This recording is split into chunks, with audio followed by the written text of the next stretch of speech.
بسم اللہ الرحمن الرحیم۔ قرآن مجید میں دو بے تقویٰ عورتوں کی سرنوشت جو دو بزرگ پیغمبروں کے گھر میں تھی اور دو مومن و ایثارگر خواتین کی سرنوشت بیان کرتا ہے، جن میں سے ایک تاریخ کے جابر ترین شخص کے گھر میں تھی۔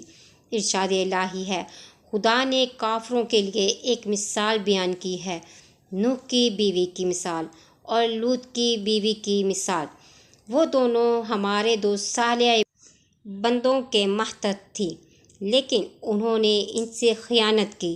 لیکن ان دو عظیم پیغمبروں سے ان کے ارتباط نے عذاب الہی کے مقابلے میں انہیں کوئی نفع نہیں دیا۔ نمبر 1 ہے واحلہ۔ یہ حضرت نوح علیہ السلام کی بیوی تھی۔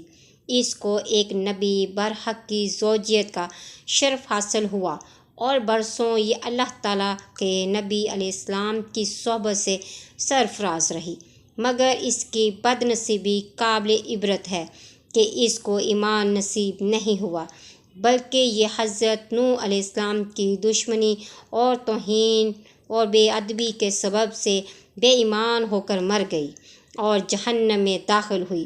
یہ ہمیشہ اپنی قوم میں جھوٹا پروپیگنڈا کرتی رہتی تھی کہ حضرت نوح علیہ السلام مجنون اور پاگل ہیں، لہٰذا ان کی کوئی بات نہ مانو۔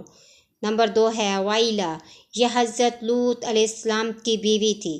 یہ بھی اللہ کے ایک جلیل القدر نبی علیہ السلام کی زوجیت اور صحبت سے برسوں سرفراز رہی، مگر اس کے سر پر بد نصیبی کا ایسا شیطان سوار تھا کہ سچے دل سے کبھی ایمان نہیں لائی، بلکہ عمر بھر منافقہ ہی رہی اور اپنے نفاق کو چھپاتی رہی۔ جب قوم لوط پر عذاب آیا اور پتھروں کی بارش ہونے لگی، اس وقت حضرت لوط علیہ السلام اپنے گھر والوں اور مومنین کو ساتھ لے کر بستی سے باہر چلے گئے۔ وائلہ بھی آپ کے ساتھ تھی۔ آپ نے فرما دیا تھا، کوئی شخص بستی کی طرف نہ دیکھے، ورنہ وہ بھی عذاب میں مبتلا ہو جائے گا۔ چنانچہ آپ کے ساتھ والوں میں سے کسی نے بھی بستی کی طرف نہیں دیکھا اور سب عذاب سے محفوظ رہے۔ لیکن وائلہ چونکہ منافق تھی، اس نے حضرت لوط علیہ السلام کے فرمان کو ٹھکرا کر بستی کی طرف دیکھ لیا اور شہر کو الٹ پلٹ ہوتے دیکھ کر چلانے لگی کہ یا قوما، ہائے رے میری قوم! یہ زبان سے نکلتے ہی ناگہاں عذاب کا ایک پتھر اس کو بھی لگا اور یہ بھی ہلاک ہو کر جہنم رسید ہو گئی۔ حضرت نوح اور حضرت لوط علیہ السلام کی بیویوں کے بارے میں جو قرآن کریم میں ان کا کافر ہونا مذکور ہے، تو ان کے متعلق یہ بھی ثابت ہے کہ کافر ہونے کے باوجود فسق و فجور میں مبتلا نہیں تھی، یعنی کسی نبی کی عورت نے کبھی زنا نہیں کیا۔ قرآن مجید میں ان کے لیے خیانت کا لفظ استعمال کیا ہے، یعنی خیانت سے مراد ہے کہ یہ اپنے خاوندوں پر ایمان نہیں لائی، نفاق میں مبتلا رہیں اور ان کی ہمدردیاں اپنے کافر قوموں کے ساتھ رہیں۔ چنانچہ نوح علیہ السلام کی بیوی حضرت نوح علیہ السلام کی بابت لوگوں سے کہتی کہ یہ مجنون ہے، اور لوط علیہ السلام کی بیوی اپنی قوم کو گھر میں آنے والے مہمانوں کی اطلاع پہنچاتی تھی۔ بعض کہتے ہیں کہ یہ دونوں اپنی قوم کے لوگوں میں اپنے خاوندوں کی چغلیاں کھاتی تھی، اور ان عورتوں سے موت کے وقت فرما دیا گیا یا قیامت کے دن فرمایا جائے گا کہ تم دونوں عورتیں اپنی قوموں کے کفار کے ساتھ جہنم میں جاؤ، کیونکہ تمہارے اور ان انبیاء کرام علیہ السلام کے درمیان تمہارے کفر کی وجہ سے کوئی تعلق باقی نہ رہا۔ تو جس طرح کفر کے ہوتے ہوئے ان عورتوں کو انبیاء کرام علیہ السلام سے رشتہ داری کام نہ آئی، اسی طرح اے کفار مکہ، کفر کے ہوتے ہوئے تمہیں بھی ہمارے حبیب صلی اللہ علیہ وآلہ وسلم کی رشتہ داری کوئی کام نہ آئے گی۔ آسیہ بنت مزاحم یہ فرعون کی بیوی ہیں۔ فرعون تو حضرت موسیٰ علیہ السلام کا بدترین دشمن تھا، لیکن حضرت آسیہ علیہ السلام نے جب جادوگروں کو حضرت موسیٰ علیہ السلام کے مقابلے میں مغلوب ہوتے دیکھ لیا تو فوراً ان کے دل میں ایمان کا نور چمک اٹھا اور وہ ایمان لے آئی۔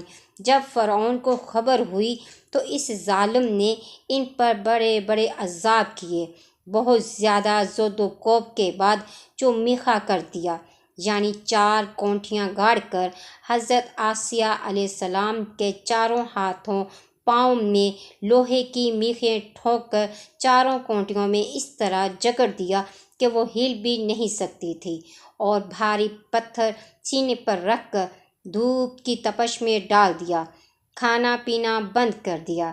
لیکن ان مصائب کے باوجود وہ اپنے ایمان پر قائم و دائم رہی اور فرعون کے کفر سے خدا عز و جل کی پناہ اور جنت کی دعائیں مانگتی رہیں، اور ان کا خاتمہ بالخیر ہو گیا اور وہ جنت میں داخل ہو گئی۔ روایت میں ہے کہ وہ زندہ ہی اٹھا کر جنت میں پہنچا دی گئی۔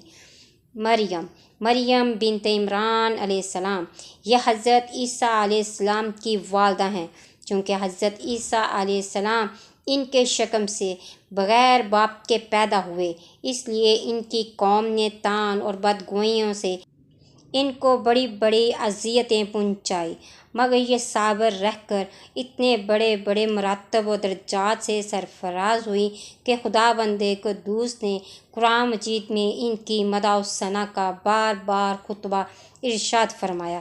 ان چاروں عورتوں کے بارے میں قرآن مجید میں سورہ تحریم میں فرمایا، جس کا ترجمہ یہ ہے: اللہ تعالیٰ کافروں کی مثال دیتا ہے جیسے حضرت نوح علیہ السلام کی عورت واحلہ اور حضرت لوط علیہ السلام کی عورت وائلہ، یہ دونوں ہمارے 2 مقرب بندوں کے نکاح میں تھی، پھر ان دونوں نے ان دونوں سے دغا کیا تو وہ دونوں پیغمبران ان دونوں عورتوں کے کچھ کام نہ آئے، اور ان دونوں عورتوں کے بارے میں خدا کا یہی فرمان ہو گیا کہ تم دونوں جہنمی عورتوں کے ساتھ جہنم میں داخل ہو جاؤ۔